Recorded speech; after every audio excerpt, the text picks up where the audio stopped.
When most people picture Jesus, they imagine a gentle man with a calm voice, always smiling, speaking softly about love and peace. But that version of Jesus, well, is partially true, is incomplete. The Jesus we meet in Scripture also expressed anger. He confronted hypocrisy, he called out injustice, and yes, he even flipped tables. And that surprises some people because we tend to think of anger as a sign of weakness. But in Jesus, we see something entirely different. His anger wasn't impulsive or self-centered. It was actually righteous. It was an expression of love that refused to ignore evil. And the question is, what actually made him mad? Now, this isn't just some interesting Bible trivia question. It's actually deeply personal. Because if we understand what angered Jesus, we'll begin to see what moves the heart of God. And when we see that clearly, it changes how we see the world around us and how we choose to respond to it. You see, Jesus didn't get angry because someone insulted him or inconvenienced him. He got angry when people were mistreated, when religion became a barrier to God, when hearts grew hard to the pain of others. His anger revealed his love, not his lack of it. So in this video, we're going to look at what made Jesus angry and what that means for us today. Because when you understand what stirred the heart of Jesus, you begin to see the kind of people he's calling us to be. Now, before we look at what made Jesus angry, we need to understand the kind of anger he had.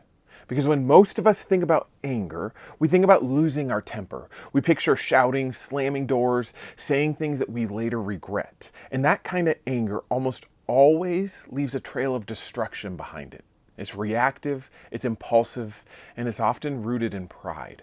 But that's not the kind of anger we see in Jesus. His anger wasn't driven by ego or emotion. It was driven by compassion. It wasn't about defending himself. It was actually about defending others. And the Bible never says that anger in and of itself is a sin. In fact, in Ephesians 4, it says, "In your anger, do not sin." That means it's possible to feel angry and still honor God through it. The difference is what we choose to do with our anger. And Jesus' anger was what theologians call righteous indignation. It's a holy response to evil, injustice, and hypocrisy. It's the kind of anger that burns not because we've been wronged, but because God's goodness has been dishonored. Think about the heart of God throughout Scripture. In the Old Testament, his anger is often described as a response to oppression, idolatry, or cruelty, never random or uncontrolled. It's an extension of his holiness and love.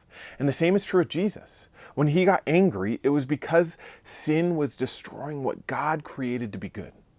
And righteous anger sees brokenness and refuses to stay silent. It confronts evil, but it doesn't become evil in the process. It's what separates the anger of Jesus from the anger we often so see in the world. And where our anger tends to lash out, his anger moves towards restoration. Where ours divides, his heals. Where ours seeks revenge, his sought redemption. And that's the kind of anger we're called to imitate. Not an anger that tears others down, but one that stands up for what's right in a way that still reflects the heart of God. So, what actually made Jesus angry? When you study his life, you'll notice that his anger was never about personal offenses. He didn't get mad when people insulted him, questioned his authority, or even when they hung him on a cross. His anger wasn't self-centered. It was righteous. It was aimed at sin, hypocrisy, and injustice that damaged the people God loved. And as we look at these things that made Jesus mad, I want to encourage you to push back on the urge to point the finger. Because it's really easy to see how those people did something that made Jesus mad, but it's really hard to see it in ourselves. So instead of pointing the finger, look in the mirror. Now here's 6 things that made Jesus mad. And the first one is this: the brokenness of the human condition. We see this vividly in John 11 at the tomb of Lazarus. Scripture says that Jesus wept. But a few verses later, John writes that Jesus was deeply moved in spirit and troubled. And the Greek word used here implies not just sorrow, but a kind of righteous anger, a visceral reaction to death itself. Jesus wasn't angry at people for mourning. He was angry at what sin and death had done to humanity. He felt the weight of a world fractured by sin, a creation that wasn't meant to be this way. His tears and his anger flow from that same source of love. God's anger isn't random or cruel. It's born out of compassion. Jesus is angry at anything that destroyed life, divided people, or distorted God's design. And the second thing that Jesus got angry about was rules being placed over people. And one of the clearest times we see this is in Mark 3. The religious leaders were watching Jesus closely to see if he would heal a man on the Sabbath, hoping to accuse him of breaking the law.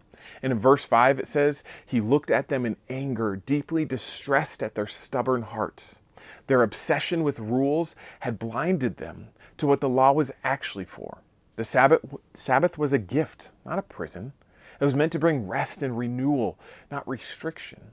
Jesus didn't reject the law, he fulfilled it, but he refused to let religion crush compassion.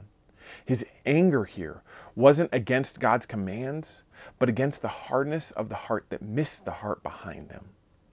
And the third thing that Jesus got angry about was when children were pushed aside. In Mark 10, people were bringing their kids to Jesus, but when the disciples saw this, they tried to stop them. And Scripture says Jesus became indignant. The word means was grieved and upset. In other words, this wasn't a casual correction. The disciples saw kids as a distraction. Jesus saw them as the very picture of what his kingdom was about: humility, dependence, and faith. Jesus' anger here shows us something powerful about God's heart. Wherever the vulnerable, the small, or the voiceless needs are pushed aside, heaven gets angry. The fourth thing that made Jesus mad was self-righteousness. Few things stirred Jesus' anger more than righteous pride or religious pride. The Pharisees were meticulous about appearing righteous, but they were blind to the sin within their own hearts. And in Matthew 3, Jesus calls them out and says, "You're whitewashed tombs. You're clean on the outside, but you're full of decay on the inside." And he wasn't angry because they sinned. He was angry because they pretended they didn't. Their self-righteousness kept them from the grace and had made faith harder for everybody else. And Jesus reserved his strongest words for those who use religion to elevate themselves instead of serving others. And the fifth thing that made Jesus mad was making it difficult for people to get to God. In all four Gospels, we see Jesus enter the temple and drive out money changers. It's not a random outburst. It was actually a deliberate act of righteous anger. You see, the temple courts had been filled with merchants who were selling sacrifices at inflated prices. And the place meant for worship had become a marketplace. And worse than that, this was happening in the court of the Gentiles, the only area where non-Jews were allowed to pray. So Jesus' anger here, it's not about economics, it was about access. They had taken a place designed for people to meet with God and turned it into a place where people were pushed away. So he overturned their tables, not because he lost control, but because he refused to tolerate anything that stood between people and the presence of God. And the last thing that made Jesus angry was when worship becomes a show. Jesus often called out those who use spiritual practices for self-promotion.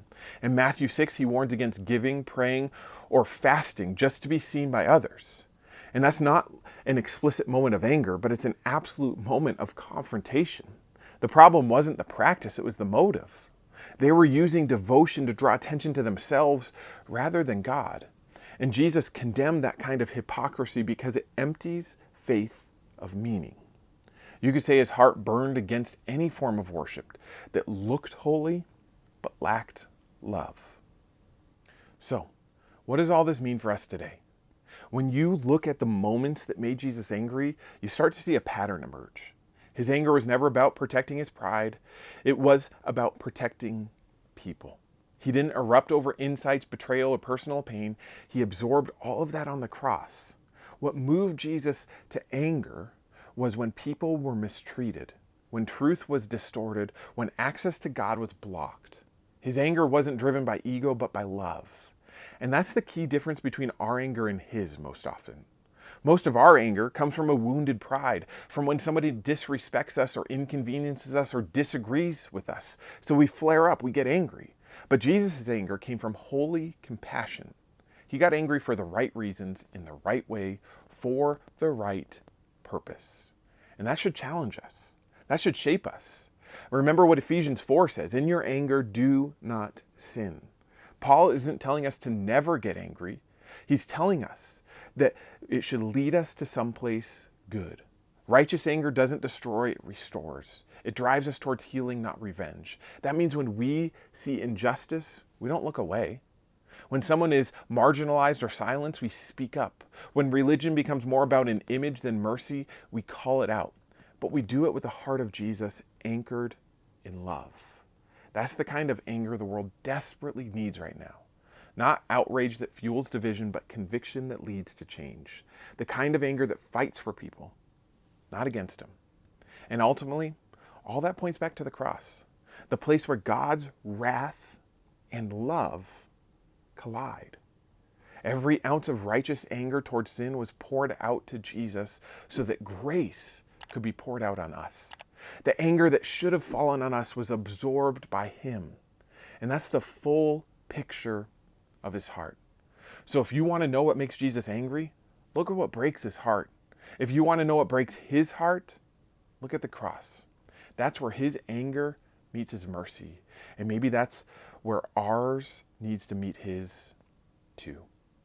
Thank you so much for watching this video. I hope that it encouraged you to see anger in a new light and challenged you to live more like Jesus. If it did, would you leave a comment down below letting me know what God is doing in your heart right now? And don't forget to like this video and subscribe so you can stay up to date on future content that's coming out. Thanks for watching. I'll see you next time.